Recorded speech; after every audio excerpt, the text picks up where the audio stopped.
ఇమాముల గురించి తెలిసినటువంటి విషయాలు ఆ పుస్తకంలో రాయడం జరిగింది. వాళ్ళు కూడా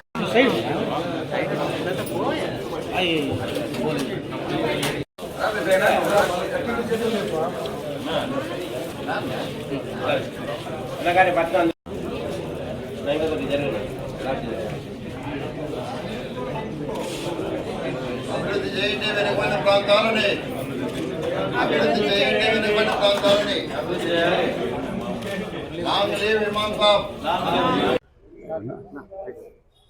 నా పేరు ఆకుతోటపల్లి నారాయణ రెడ్డి.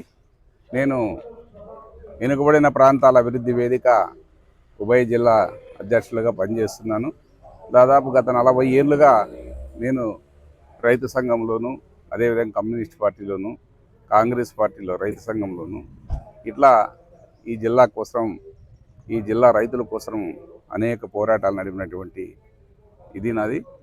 ఈరోజు ముఖ్యంగా మన కదిరిక ఇమాం గారు ఆయన సన్మాన కార్యక్రమం ఉంది. ఈ సన్మాన కార్యక్రమాన్ని మా యొక్క సంస్థ వెనుకబడిన ప్రాంతాల అభివృద్ధి వేదిక తరపున సన్మాన కార్యక్రమాన్ని ఏర్పాటు చేశాం. ఇమాం గారు గత 50 ఏళ్ళుగా ఈ జిల్లా కోసరం, ఈ రాయలసీమ కోసరము, ఈ రాయలసీమ వెనుకబాటుతనం కోసము పోరాడినటువంటి వ్యక్తి. ఈరోజు అనంతపురం జిల్లా రాయలసీమలో కొంత పచ్చదనము కనపడుతుంది, చెట్లు పెరుగుతున్నాయంటే ఇది ఇమాం గారు చేసినటువంటి కృషి చాలా ఉంది. దీని వెనకల ఆయన ఒక ప్రత్యేకంగా ఒక పత్రిక పెట్టి, కదిరిక అనే పత్రిక పెట్టి, దాని సంపాదకునిగా ఈ జిల్లాలో, ఈ రాయలసీమలో ఉన్నటువంటి ఈ కష్టాలు ఎలుగెత్తి ప్రభుత్వాలకు చూపినటువంటి ఘనత ఇమాం గారికే దక్కుతుంది. ఆయన పుస్తక ఆవిష్కరణ అనేక మంది రాయలసీమలో ఉన్నటువంటి నాయకులందరూ కూడా ఆయన పుస్తక ఆవిష్కరణకి ముఖ్య వ్యాఖ్యానం కూడా చేసినటువంటి పరిస్థితి. ఈరోజు ఇమామ లాంటి వారు రాబోయే కాలంలో ఈ ప్రజాస్వామికంగా ప్రజల్ని యొక్క కష్ట నష్టాలు ఉన్నప్పుడు ప్రభుత్వాలకు మెడలుంచి పనిచేసేటట్లుగా ఉద్యమాన్ని తీర్చిదిద్దేటువంటి నాయకత్వం ఈ రాయలసీమలో మరి ఒక్కసారి కావాల్సి వస్తుందని, అనేక మందిని కార్యకర్తల్ని, నాయకుల్ని తయారు చేసినటువంటి ఇది ఇమాం గారిది.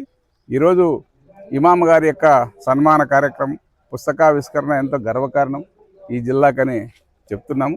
అదేవిధంగా ఈ జిల్లాలో రైతుల పట్ల, రైతులు ఆత్మహత్యలు చేసుకున్నప్పుడు, రైతులు ఇబ్బందులు పడినప్పుడు, ఆ రోజు ఉన్నటువంటి చంద్రబాబు నాయుడు ముఖ్యమంత్రిగా ఉన్నప్పుడు మౌనోక్రోటోఫాస్ ఈ జిల్లాలో రైతులకు ఈ పురుగు మందులకు గొంగటి పురుగు వచ్చి మొత్తం పైర్లన్నీ నాశనమవుతూ ఉంటే వాటిని నివారించే కోసము మౌనోక్రోటోఫాస్ ప్రవేశపెడితే అవన్నీ కూడా ఆ రైతులు పొలాల్లోనే తాగి చనిపోయినటువంటి పరిస్థితి. దాదాపు ఈ రాయలసీమలో 800-1000 మంది దాకా రైతులు అక్కడికక్కడ పొలాల్లో చచ్చిపోయినటువంటి సరి విపరీతమైన కరువు. ఆ కరువు అంటే ఈరోజు మనకు సుఖం వచ్చిందని మనం చెప్పకూడదు, కానీ ఆ కరువులో రైతులు, రైతు కూలీలు ఆహారం లేక గింజి కేంద్రాల కోసం వెంపర్లనేటువంటి పరిస్థితి. అట్లాంటి పరిస్థితుల్లో ఇమాం గారు రైతులను కూడగట్టి, రాజకీయ నాయకులను కూడగట్టి, ప్రజా సంఘాలను కూడగట్టి, చైతన్యవంతమైన ప్రజలందరినీ ఒక తాటి కిందికి చేర్చి ఉద్యమాన్ని తీసుకొచ్చినటువంటి వ్యక్తి. ఆయన పుట్టుకతోనే, అంటే ఆయన ఉద్యమాల్లోకి రావడంలోనే ఒక కమ్యూనిస్టు భావజాలంతో వచ్చినాడు. తరిమిన నాగిరెడ్డి శిష్యుడిగా అనేకమైనటువంటి కార్యక్రమాల్లో ఈ జిల్లాలో వెనుకబడిన ప్రాంతాల కోసము, వెనుకబడిన ప్రజల కోసం పోరాటం చేసినటువంటి కమ్యూనిస్ట్ పార్టీ సిద్ధాంతాన్ని నమ్ముకొని, ఆ సిద్ధాంత ధ్యేయంలోనే ఇప్పటి వరకు కూడా ఎన్ని కష్టాలు వచ్చినా, ఎన్ని ఇబ్బందులు వచ్చినా, కుటుంబ పరంగా తనకు ఆర్థికంగా అన్ని అనుకూలం లేనటువంటి పరిస్థితులు ఉన్నా కూడా ఈరోజు కూడా సామాన్య జీవితాన్నే ఆయన గడుపుతున్నాడు.